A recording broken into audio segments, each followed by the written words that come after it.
Primero nada, agradecer a Diana sus palabras y a todos ustedes.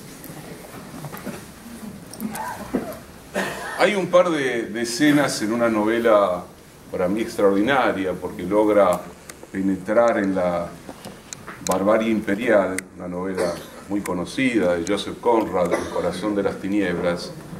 Hay dos escenas que me parece que en gran medida nos permiten tratar de descifrar en parte, de entender a medias, de comprender un tiempo extremadamente complejo, extremadamente laberíntico, opaco. Las palabras claras, lineales, suelen estrellarse contra un tiempo y una época muy oscura. Cuando Marlowe, el personaje del Corazón de las Tinieblas, se prepara para ir a lo profundo del río Congo, ahí hay dos ríos en esa novela, el Támesis y el Congo, el río de la civilización, el río de la industria, el río del comercio, y por otro lado el río de la barbarie, el río de la oscuridad, el río del salvajismo, el río también de un fondo anárquico, de lo real de la existencia quizás de la humanidad. Cuando Marlowe se prepara para ir allí al río Congo para resolver un problema para la compañía belga que se dedicó durante mucho tiempo a destruir la vida en ese territorio, va a ver a un médico que en realidad es un psiquiatra. Y el psiquiatra le dice, entre otras cosas, no se preocupe, nosotros somos los locos. Nada malo le va a pasar, porque su psiquis ya está enferma. Vaya tranquilo. Y en el final de la novela, ese personaje tremendo que es Kurtz, que alguno lo recordará, hecho por Marlon Brando en Apocalypse Now, cuando ya en un susurro y después de una intervención memorable, Marlowe cuenta que se encontró con la esposa de Kurtz al volver, y la esposa, una bella mujer europea de aquellos tiempos, le pregunta: ¿y cuál fue la última palabra? ¿Cuál fue la última palabra de mi esposo? Y Marlowe la mira y le dice, con un dejo de conmiseración, le dice: pronunció su nombre. La esposa se siente aliviada, pero lo que había dicho Kurtz fue el horror, el horror, el horror. Es interesante el final de esa novela, porque nos muestra el rostro bifronte de una época que hoy nos permite al mismo tiempo descubrir nuestros límites, nuestras contradicciones, nuestros problemas. Juan Carlos Monedero planteaba algo de eso cuando recorrió, me parece que de una manera muy precisa y muy elocuente, lo que sería también la dimensión trágica de la propia historia contemporánea española, y por qué no, las fisuras, las oportunidades que se abren. Creo que los dos rostros tienen que ver con el horror y con el nombre del amor. El horror es la realidad, para llamarla de alguna manera, de un sistema que precisamente muestra en su lenguaje, en sus acciones, en su orden jurídico, de qué modo la violencia, la injusticia se va metiendo en la legalidad del lenguaje, en la legalidad de las conciencias, en la inexorabilidad de los tiempos. No hay nada más perverso, más dañino en la construcción fenomenal en términos culturales que llamamos neoliberalismo, que haber generado ese imaginario que recorre nuestras sociedades y que es el imaginario de la inexorabilidad, el imaginario de lo realizado de una vez y para siempre, de aquellos poderes tremendos, inabarcables, oceánicos, que han penetrado de una vez y para siempre nuestras propias vidas. Y lo han hecho de tal modo que no solo nos sujetan, no solo nos dominan, no solo nos someten, sino que nos hacen gozar con el dominio, el sometimiento y la sujeción. La astucia profunda, tremenda y horrorosa del sistema es precisamente no hacerlo solo y exclusivamente bajo la forma del horror, bajo la forma salvaje de la violencia, sino generando esas condiciones culturales, subjetivas, propias del sentido común de la época, que van movilizando aquellos recursos a través de los cuales condenamos en nuestro interior nuestra capacidad de rebeldía. Me parece importante volver a colocar la palabra rebeldía. Se la colocaba al comienzo de esta asamblea, pensando en el tiempo que viene después de la revolución, pero no solo de cualquier revolución, sino también del fracaso de la revolución. Siempre recuerdo ese ensayo memorable de Nicolás Casulo, cuando planteaba precisamente la idea de la revolución como pasado, pero no para terminar con la idea de la emancipación, la idea de la rebeldía, la idea del cuestionamiento del horror y del sistema, sino para hacernos cargo de nuestras propias debilidades, de nuestra propia historia, de nuestros propios problemas. Le agradezco que Diana me haya definido como marxista, pero el pero no significa que no me sienta profundamente escrito en mi conciencia por Marx, por Lukács, por Rosa Luxemburgo, por muchos nombres, por Gramsci, por Pancho Aricó. No hablemos solo de los europeos, por grandes pensadores, por Silvio Frondizi, por Milciades Peña, grandes pensadores de nuestra propia tradición, por Mariátegui. Por supuesto que sí, que muchos de nosotros nos seguimos sintiendo profundos portadores de esa gran tradición libertaria, de esa gran tradición igualitarista. Pero también hemos mirado el horror, hemos mirado la derrota, hemos tenido y estamos obligados a pensarnos dramática y radicalmente. Y eso significa abrir, discutir, no simplemente festejar o dogmatizar. Lo que viene sucediendo en América Latina, lo que está empezando a suceder en algunos países de Europa, pienso en España, pienso en Grecia, quizás los más fuertes, hay otros que conocemos menos, pero donde también se empiezan a sacudir conciencias, materialidades, sueños y también miradas doctrinarias. Lo que está sucediendo es que hay y existe la posibilidad de ir contracorriente de ese dominio sistémico, holístico, que tiene la forma, la expresión y la palabra del horror.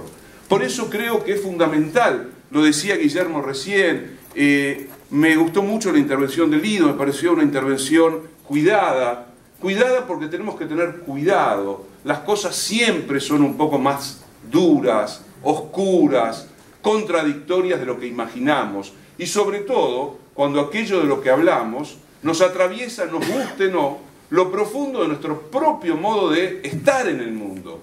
A mí no me resulta fácil simplemente decir Israel es un Estado terrorista, Israel es genocida, Israel es esto y lo otro. Por muchos motivos, porque también va mi propia biografía, va mi propia historia familiar, va también mi propia crítica a Israel, mi propia crítica a una cierta dimensión que se generó en la construcción del Estado de Israel. Y va también mi profunda perplejidad muchas veces en relación a la rapidez con la que se resuelve una condena, que no suele suceder lo mismo con otras formas del horror que sistémicamente están recorriendo el mundo.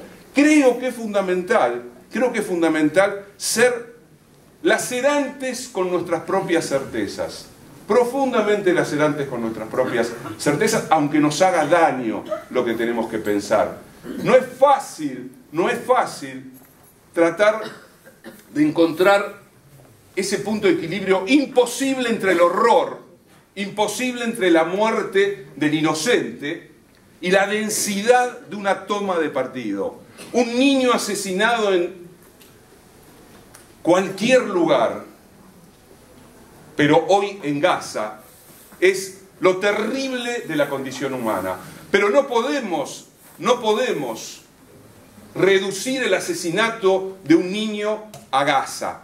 Hay mucho más detrás de ese asesinato que estamos obligados a pensar. Y tampoco podemos solo y exclusivamente centrar nuestro análisis en Israel, en su sociedad, en su fundación, en efectivamente el tipo de constitución, vamos a llamarla religiosa, que tiene Israel, porque implicaría una enorme discusión de un fracaso de origen, probablemente, pero que no implica que ese fracaso de origen en la construcción de una constitución sea diferente al fracaso de origen de todas las naciones que han fundado su nacimiento en la violencia contra el otro. Díganme una sola nación que no haya fundado su nacimiento como nación ejerciendo la violencia hacia adentro y hacia afuera. Este es un punto también que no podemos olvidar, sobre todo,